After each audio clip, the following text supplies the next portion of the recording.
Bienvenidos a un nuevo capítulo de Conexión Cinética, un espacio donde vamos a conversar sobre las ideas y sobre la ciencia bonita, esa ciencia que hace evolucionar y hacer este mundo un poco mejor. Soy Carolina Arriagada, periodista, divulgadora científica, y me acompaña Diego Vargas, profesor universitario, doctor en física. Diego, ¿cómo estás? Hola, Caro, todo bien, gracias. Hoy día, en este segundo capítulo ya de Conexión Cinética, vamos a estar con la profesora Leónida Causel. Ella es profesora en la Universidad Diego Portales y es miembro de el Centro de Neurociencia Humana y Neuropsicología de esa universidad. Así que para este segundo capítulo, una gran invitada a la que vamos a estar aquí en el Periodista TV. Tratando de estrujar con las mejores preguntas y el desfile de ideas de esta semana. Así es.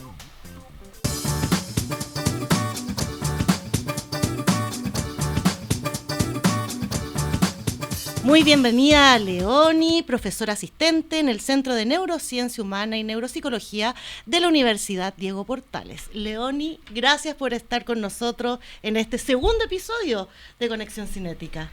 Muchas gracias a ustedes por la invitación. Leoni, vamos a ir directo al grano. Dime, una de tus líneas de investigación es entender cómo aprendemos. ¿Por ahí va la cosa? Por ahí, sí.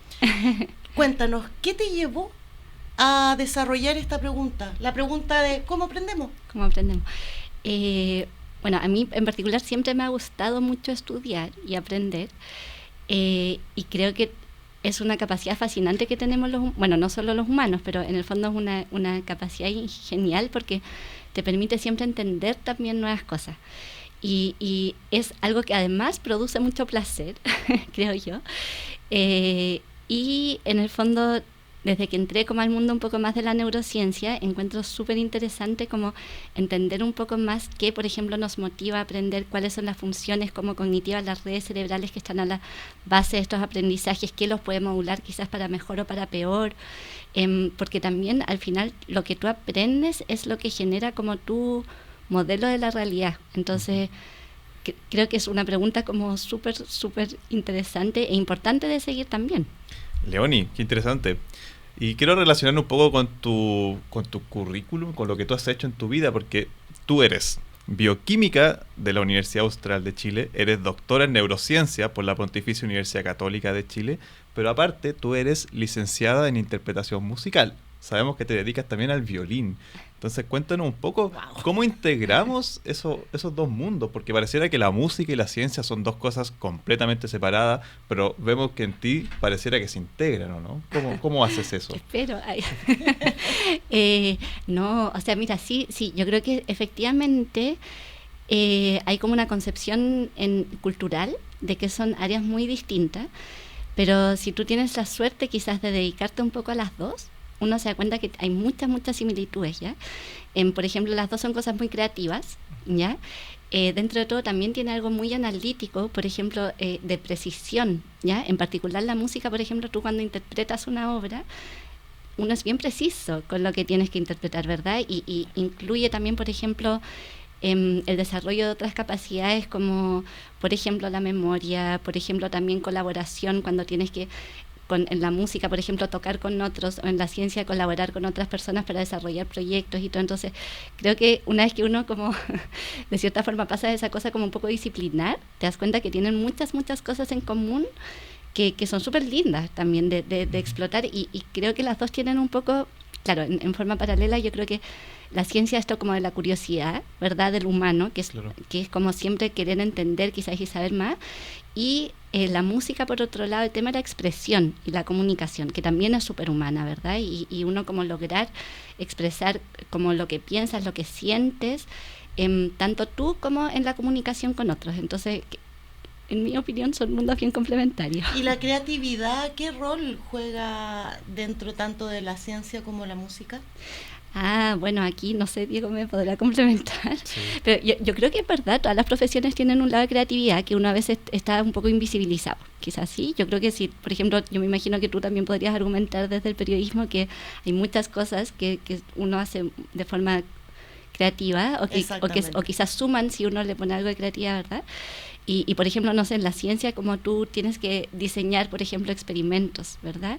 Tienes que entender cómo los resultados que tú obtienes quizás entran a un marco teórico o proponer nuevos marcos teóricos, y para eso uno tiene que como abrir la mente y darse el tiempo de reflexionar, pero también el espacio para proponer nuevas cosas que tiene que ver con un proceso creativo, ¿cierto?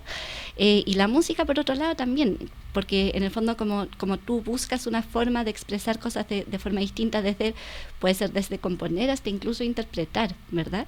La interpretación también tiene un lado muy creativo, que se hace la distinción como componer es cuando tú tocas algo que a ti se te ocurre, ¿verdad? Interpretar es cuando tomas algo que otra cosa como que inventó y tú la tocas, pero si tú te fijas, no sé, por ejemplo, todo lo que son covers, ¿verdad? Eso es una reinterpretación y cada uno le pone un poco de su cosecha, como se dice, ¿cierto? Entonces tiene toda esa parte que son procesos súper creativos y que al final siempre suman para poder hacer un producto como nuevo, innovador, que quizás vieron lo que se estaba presentando como de otra parte. Claro. Es una creatividad, pero con muchas reglas, ¿no? Que hay que saber jugar muy bien con ciertos marcos de pensamiento. ¿En la música? ¿En la música o en la ciencia? En la música, claro, música y en la ciencia. Pero eso en general es así en los procesos creativos, como que sí, eso se sabe. O sea, por ejemplo, en el fondo, estudios hoy en día de creatividad es súper interesante porque está siempre como que está súper subvalorado el tema del proceso para llegar a un producto creativo. Entonces, como que hoy en día se entiende que ese tiempo es súper importante y eso es de mucha reflexión, atención, conocer, entender las reglas. Ocio también. De ocio, pero y de ahí llega como el momento ajá, que todo el mundo dice, esa es la creatividad, pero uno se olvida de todo el trabajo, entre comillas, que hay detrás. Oye, Leonie, mira, con respecto al proceso de aprendizaje, la atención y la memoria son factores claves. ¿Podrías dar algunos tips para potenciarlos? Así como que ¿qué consejo tú le darías a los papás? Instrumento. ¿Qué consejo le daría a los papás para que estimulen el aprendizaje en sus hijos? Uy, mira, yo creo que hay varios tips que se pueden dar desde lo que se entiende hoy en día cómo funciona el aprendizaje, que tienen que ver tanto como de factores quizás más internos, pero que pueden ser muy modulados por los externos. Y, por ejemplo, se entiende hoy en día, se sabe, y yo creo que a todos nos resuena, que la motivación obviamente es fundamental, y eso puede estar dado por muchas cosas. Uno, de que te interese el tema, por la razón que sea, ¿verdad? Y también, por ejemplo, tener la posibilidad de explorar y, entre comillas, quizás como cometer errores sin que esto sea castigado, ¿ya? Y eso es algo que está súper dado por el ambiente. Entonces yo creo que una de las peores cosas que pueden hacer los papás, por ejemplo, es castigar a los hijos por sacarse malas notas, ¿ya? Buenísimo consejo. Y en el fondo como tratar de estimular precisamente la curiosidad hacia lo que los niños tienen que aprender. Y eso hay un montón de tips que se pueden hacer para lograr, que es, por ejemplo, no sé, relacionarlo con algún problema en la vida diaria, como decirles, mira, pero si, no sé, por ejemplo, matemáticas, si vamos a comprar o qué sé yo, ¿cómo vas a lograr, qué sé yo, que te den bueno, hoy en día ya no hay vuelto, pero no tengo idea, como que hay un montón de cosas que a uno se le pueden ocurrir, o por ejemplo, medir cuánto me demoro de aquí a la casa de tu amigo, si lo logro calcular puedes llegar más rápido, no tengo idea, como que uno puede encontrar formas de como en el fondo prender un poco esa chispita de la curiosidad en los niños. Yo creo que eso es fundamental para el proceso de aprendizaje, porque te da esa tranquilidad de poder aprender sin errores y la motivación. Ok. Y tú, Leonie, tú te has dedicado también a promover tu investigación, el lado neuro y el lado psicológico, orientándolo también hacia la juventud, ¿no? Tienes proyectos en esto, has participado, co-creado algunos proyectos como la webserie Cerebro sin filtro, ¿no?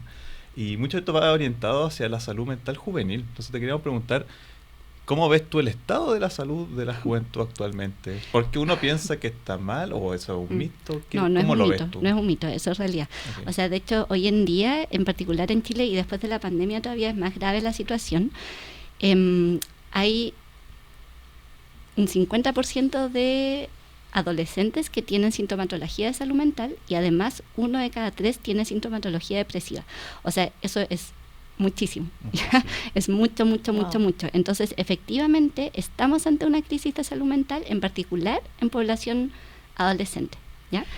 ¿Entre qué edades comprende como el término adolescencia propiamente tal? Sí, mira, eso varía un poco dependiendo de los autores, pero yo diría como 13 hasta como los 17, como por ahí, más o menos. Ese es como el rango, que es bastante amplio, y yo creo que todas las personas que tienen hijos saben que todas esas edades son... Igual cambian harto los chicos, ¿cierto? Sin embargo, en el fondo se entiende hoy en día como la etapa de transición, cuando tú como... que está acompañado por muchos cambios desde lo físico a lo psicológico a lo social. Eso es como lo que define la etapa adolescente, ¿sí? Entonces, en el fondo van todo lo típico que se dice es como el desarrollo como de caracteres sexuales secundarios, ¿cierto? Pero después la parte como psicológica también es súper importante, que por ejemplo se mejoran todo lo que es las capacidades como de atención, etcétera, pero hay como un desbalance todavía entre como el sistema de recompensa y el de control cognitivo, que hace que en esa época uno sea más arriesgado. Y lo otro que es súper fundamental de esa época es el tema de transitar desde ser como que tus padres sean una referencia a que tus pares sean una referencia. Y es como un camino a la transición a ser más independiente. Y eso en el fondo es como lo que se entiende y que caracteriza como la etapa de la adolescencia. Ok, y uno ha escuchado o leído por aquí que en Chile tenemos una de las peores evaluaciones en cuanto a la salud mental juvenil. ¿Eso es cierto? ¿O como a nivel global? A nivel global, Chile está tan mal Chile posicionado. Está bastante mal posicionado. ¿Y por qué? Sí. ¿A qué se debe eso, según tu parecer? Mira, yo creo que esa es una pregunta, súper buena pregunta. Yo no sé si tenemos absolutamente todas las respuestas, porque es un problema bien complejo y bien multifactorial. Y de hecho, por ejemplo, la pandemia fue un efecto global de empeoramiento de salud mental, o sea, realmente a nivel global, en todas partes como que hubo una disminución, no solamente en Chile, y además no solamente a los adolescentes, sino que a todos en general. A toda edad. ¿Cierto? Exactamente.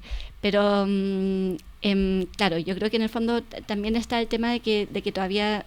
A veces acá pasa que de repente todavía se sabe de que hay temas que son un poco tabú relacionados con salud mental. Eso tiene que ver con que la propia salud mental de los adolescentes como que cuesta tratarla, porque si tú no puedes hablar, no puedes discutir, está invalidado el problema, es como que el problema no existe. Es como, ¿sí? O cuando te dicen está en tu mente, por ejemplo. Tal cual, y es como... Está en tu cabeza.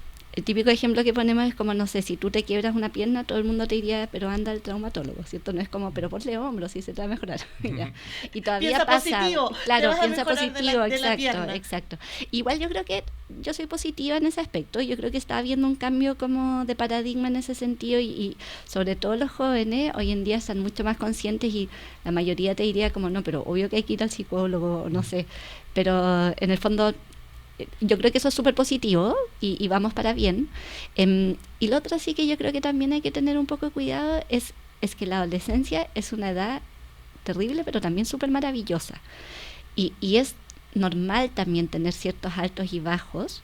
Y yo creo que ahí también entra un poco el rol de la sociedad, que uno también como adulto quizás sepamos acompañar eso mejor. Dejarlos ser también. Claro, dejarlos ser y como decirles, pucha, sí, yo también me sentía así, y cuando, no sé, y a uno todo le llega, ¿cierto? Y como tratar de acompañarlos en ese proceso y no invalidarlos.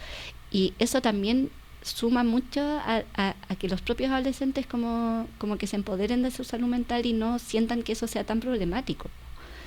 Leoní, volviendo un poco al COVID, durante la pandemia investigaste sobre los efectos del COVID-19 en el cerebro, particularmente la pérdida total del sentido del olfato.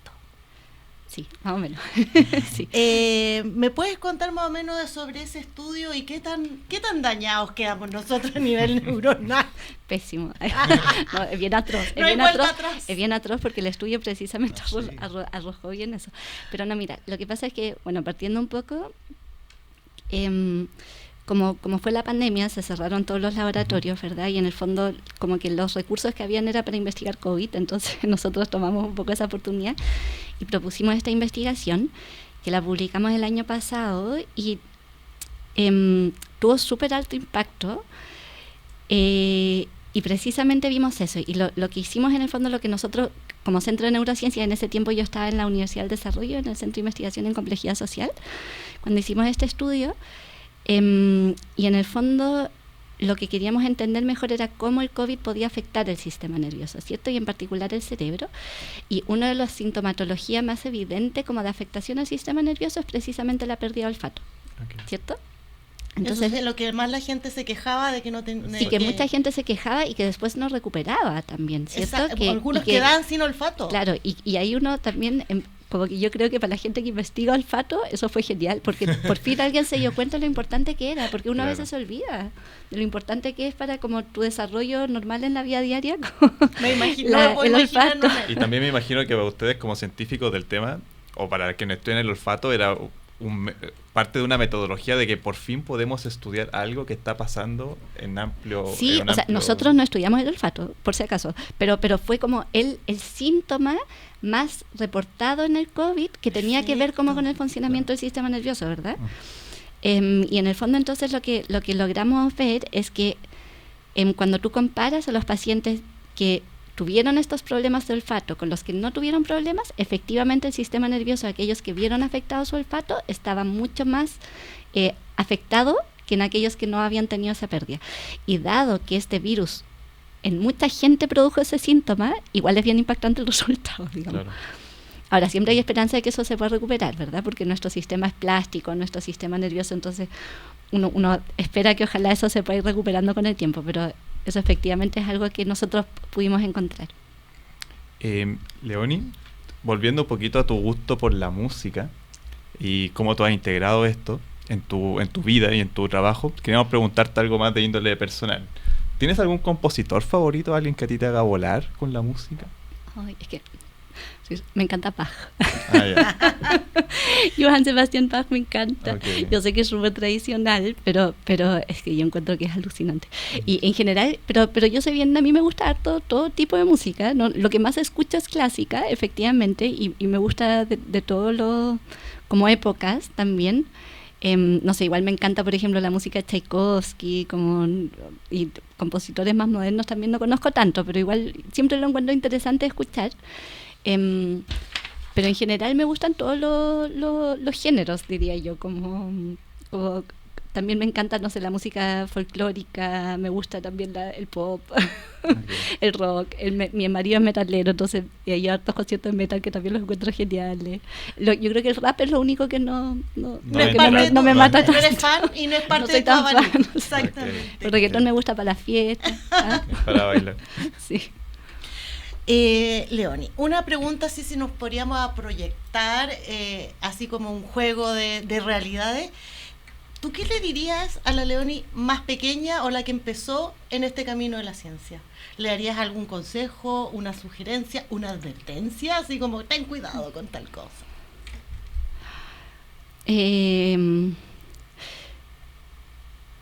Creo que le diría que vale la pena tratar de seguir las inquietudes que a uno se le van abriendo en la vida. Como no tener miedo, como de que si tienes como... No sé si un sueño, pero sí como una idea de que algo podría ser importante o que uno podría hacer como una contribución en eso, como de perseguir eso y como con determinación y trabajo y como hacer algo al respecto, no sé, como... Okay. Sí. Muy bonito consejo de todas maneras. Y para ir, digamos, cerrando a ti como persona, me gustaría preguntarte, tú cuando miras la ciencia o tu área de investigación, ¿tú hay un tema que creas que sea relevante, que debería ponerse como objetivo, como una prioridad, como una especie de pregunta general que deberíamos responder o deberían responder los científicos? ¿Como desde el área de la neurociencia? Sí, o tal vez de cualquier área, digamos. Hay una pregunta a ti que digas, esto es muy importante, que deberíamos mirar. Mira, no voy a responder la pregunta. Yo creo que una de las cosas que más hace falta hoy en día, porque yo creo que hay un abanico gigante de conocimiento, súper importante y muy bien hecho, como metodológicamente, y yo creo que lo que falta es como poder tratar de transferir esos conocimientos a la sociedad. Yo creo que eso es fundamental. Okay. Porque al final no nos sirve de nada mantener esos conocimientos en el laboratorio. Entonces, más que una pregunta específica, yo creo que eso creo que es un cambio de paradigma de cómo se enfrenta la ciencia, cómo a generar conocimiento, y creo que iniciativas como estas, por ejemplo, son súper valiosas y súper necesarias, y espero que se sigan expandiendo, porque creo que eso puede ser un plus gigante. Gracias. O sea, es una acción específica más que una pregunta, Sí, es una quizás, acción sí. saquemos, Sí. que este también es nuestro objetivo, sacar a la ciencia a la calle y...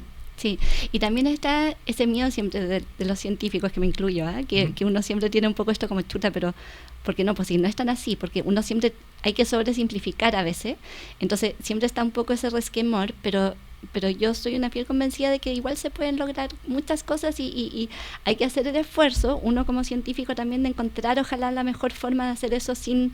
Y siguiendo como siendo fiel a lo que realmente se puede interpretar de las investigaciones, en el fondo. Claro, hay que transmitir el mensaje sin que eso signifique un menoscabo de la idea original de la investigación. Menoscabo o como que lleve a mucha mala interpretación, ¿verdad? Claro, como... Sí. Y bueno, como tú dijiste al principio, también sin miedo a los errores. Todo el mundo nos vamos a equivocar, vamos a 2 para adelante, 3 para atrás, y así solamente así se pueden crear espacios como este. Sí. Bueno, Leonie, muchas gracias por haber estado en este segundo capítulo con nosotros. Muy interesante, creo que nos deja un abanico de ideas y de cosas que quisiéramos saber y preguntarte.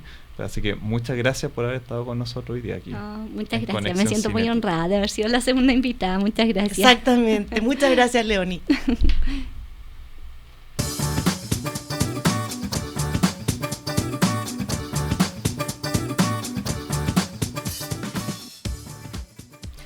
Esta música nos está indicando que viene nuestro Diego, nuestro doctor en física, para contarnos una historia muy interesante sobre aquellas ideas de la ciencia. Así Diego, es. aquí el micrófono es tuyo. Así es, Carolina. Hoy día vamos a irnos al siglo XIX. Vamos a hablar de lo que fue la ciencia de la craneometría. Y particularmente vamos a hablar también de un personaje que fue como el líder de esta ciencia en esa época, que fue Paul Broca. Así que nos vamos a ir a Francia para ver qué pasó allí con esta ciencia que armó una polémica en su momento. Craneometría. Así es. ¿Qué es esto? Bueno, craneometría significa medir el cráneo, básicamente. Y eso es una técnica científica que se puede utilizar para tener mediciones anatómicas. Eso, hasta ahí no habría nada de malo si no fuese porque a esto se le dio una interpretación con la inteligencia humana y con la jerarquización de las vidas de los seres humanos. Porque hay una relación que uno podría pensarla más o menos directa, que es que a mayor tamaño de cráneo, mayor volumen de cerebro y por lo tanto mayor inteligencia.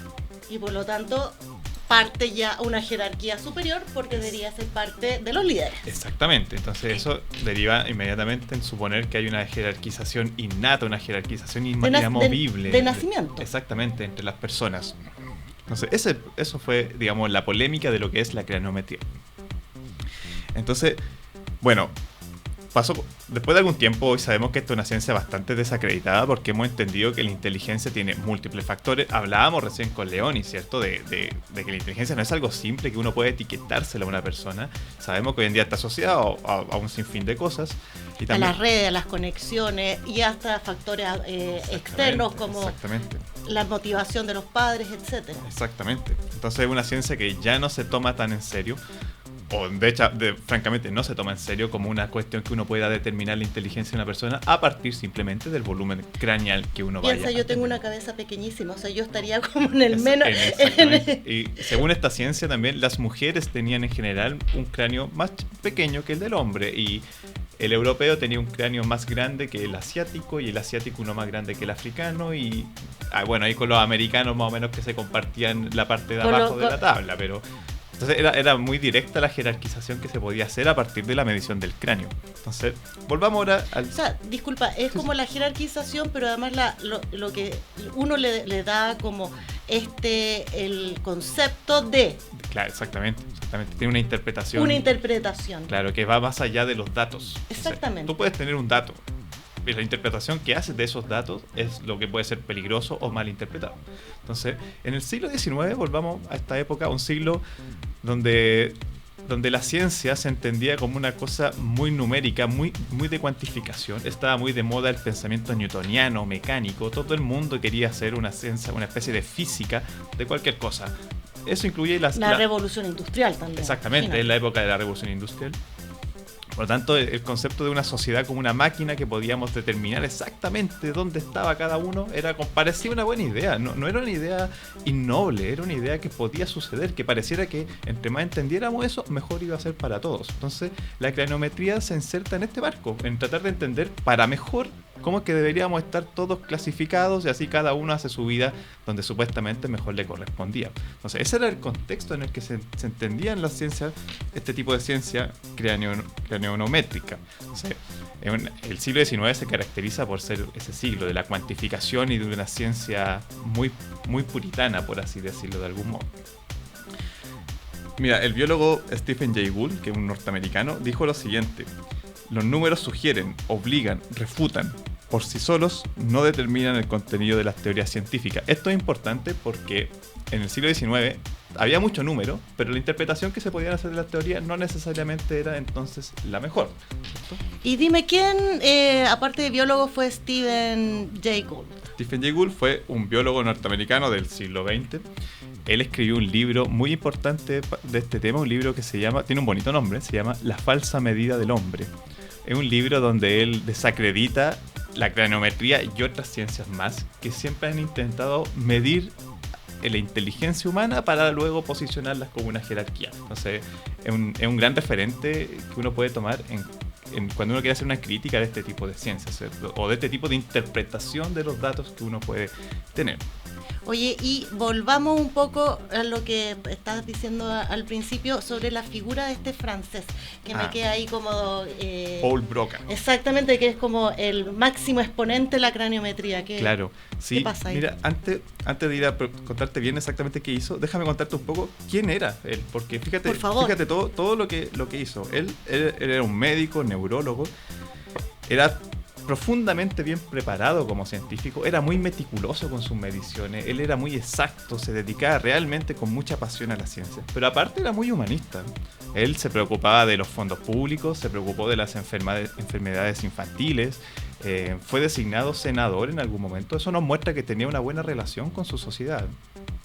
Entre otras cosas, por ejemplo, era amigo del escritor Víctor Hugo, el de Los Miserables. Entonces, uno se imagina el tipo de ambiente con el que él se movía. No era una persona que pudiésemos decir que tenía una mala intención con nada, ¿no? Exactamente, o que prejuiciosa, o que quería tener el poder a través de sus afirmaciones, polémicas o no. Exactamente. Entonces, él, en ese sentido, tenía un lado que uno podría decir perfectamente que era... muy humanista. Muy humano. Pero aparte, él era también un craneometrista, digamos, una persona que medía los cráneos y estudiaba esto y ponía a las personas en una jerarquización. Que quizás tenía él su buena cabeza, entonces él ya estaba en el top, era superior porque era más cabezón que otro. Exactamente, entonces para él la clasificación de los cráneos llevaba directamente a poner al europeo blanco, al hombre europeo blanco como en la pirámide, en la cúspide, y luego venían las otras razas, y en cada una de estas razas la mujer estaba en una relativa posición menor y los pobres estaban en una posición menor que los ricos y así, ¿no? Entonces, pero fíjate lo interesante, él no lo hacía de ningún modo con una mala intención. Toda esta investigación y todos sus resultados estaban en un contexto donde él pensaba que no era una mala idea tampoco. Él quería mejorar su país y por lo tanto pensaba que había que investigar de la mejor forma posible la realidad. Me imagino, aparte él creía en sus datos, o sea, él... digamos, no era el antagonista acá, él era un creador y sus ideas para él era una muy buena idea. Una gran idea que iba a ayudar a ser mejor a todos, ¿no? Y él como médico también encontró lo que hoy en día se llama el área de Broca, que es la parte asociada al lenguaje que tenemos en el cerebro, aquí en la parte frontal izquierda. Entonces él hizo investigación importante y fue muy, muy relevante y a la vez le ponía muchas ganas a que la ciencia podía ser un motor de desarrollo, un motor de humanidad, pero no deja de ser eso excluyente con este otro lado racista, misógino que también tenía. Son parte de una misma persona. Son partes de la misma moneda, un yin y un yang. Diego, ¿y cómo tú, como científico, cómo un científico tiene que tratar de ser lo más neutral posible, o dentro de todo el mundo científico también hay prejuicios, también Sí, claro. hay ideología. Exactamente. El científico es un ser humano y como tal tiene las mismas preocupaciones y los mismos intereses que todo ser humano. Es decir, tiene una ideología política, tiene un interés económico, quiere vacaciones, quiere ir a ver a sus hijos, quiere todo lo que tú quieras tener de cualquier ser humano, de cualquier Quizás puede profesión. ser machista, puede pensar. Por supuesto, Exactamente. puede tener los mismos sesgos y compartir los mismos sesgos de cualquier época en que uno esté. Ahora, o sea, dicho todo eso, uno no tiene por qué entonces clasificar al científico como alguien completamente neutral. Ahora, lo que sí uno podría ver es que los científicos están en general formados y preparados para ver sus sesgos en general. Un buen científico debería estar alerta de cuando sus sesgos o sus prejuicios pueden estar interfiriendo su trabajo. Eso primero, o sea, tienen que esta perspectiva. deberían tenerla. Deberían tenerla. Un científico bien preparado debería tenerla. Y segundo, es que la ciencia como sistema, digamos, como sistema humano, como una empresa humana, siempre tiene que estar muy abierta a la pluralidad y tiene que estar abierta al debate, a que todas las ideas son discutibles, y eso protege, es un gran protector contra que alguien diga ideas que se salen de los márgenes, o que al menos cuando una idea es demasiado corrosiva para la sociedad, con seguridad alguien va a saltar y va a decir cuidado con esto porque estás malinterpretando tus datos, porque la teoría no es tan así como tú quieres decirlo. Por lo tanto, mientras haya una apertura de mental y pluralidad, la ciencia es un sistema más o menos seguro contra los prejuicios. Oye, súper interesante lo que nos está explicando, porque uno piensa que todo es como bien higiénico. Pero mira, volviendo un poco a la craniometría, ¿tú crees que es una idea totalmente obsoleta? ¿Crees que actualmente encontremos algún tipo de craneología? La craniometría, como tal, ya está completamente desacreditada como esa interpretación que decíamos. Sin embargo, si uno, por ejemplo, se va de la mano con este biólogo que nombraba Stephen Jay Gould, no estamos tan libres de hacer este tipo de interpretaciones poco humanitarias. Uno podría pensarlo con lo que sucede, por ejemplo, con los test de inteligencia, según Stephen Jay Gould, o con ciertas variantes de la que es la ciencia de la genética. ¿Por qué? Porque todo este tipo de ciencias, al final del día, de alguna manera le ponen una etiqueta al ser humano y luego entonces te ponen en una clasificación, una determinada clasificación de coeficiente intelectual o con tus habilidades, para claro, que eres bueno, para que no eres bueno. Y si se supone que la genética también te podría dictar, entonces tú eres esto y no esto otro, y por lo tanto podrían ahí haber unas, entre comillas, formas de craniometría moderna, donde al final estaríamos clasificando a las personas según una supuesta naturaleza. Entonces, si uno toma lo que dicen biólogos como Jay Gould, hay que estar alertas y ver cuándo realmente estamos siendo objetivos y cuándo podríamos estar dejando que sesgos racistas o misóginos estén interfiriendo. O sesgos personales. Y te pasa 5 pueblos. Oye, Diego, muchas gracias por esta interesante historia. Y bueno, muchas gracias por ser parte del segundo capítulo de Conexión Cinética. Volvemos la próxima semana y, como lo hice en el capítulo anterior, les doy una perlita de sabiduría para que se lo lleven para la casa, que lo dijo Charles Darwin. La música, esto por Leoni y su violín, la música despierta en nosotros diversas emociones, pero no las más terribles, sino más bien pensamientos dulces de ternura y amor. Así que a subir el volumen y a tener más Conexión Cinética esta próxima semana. Chao. Hasta luego.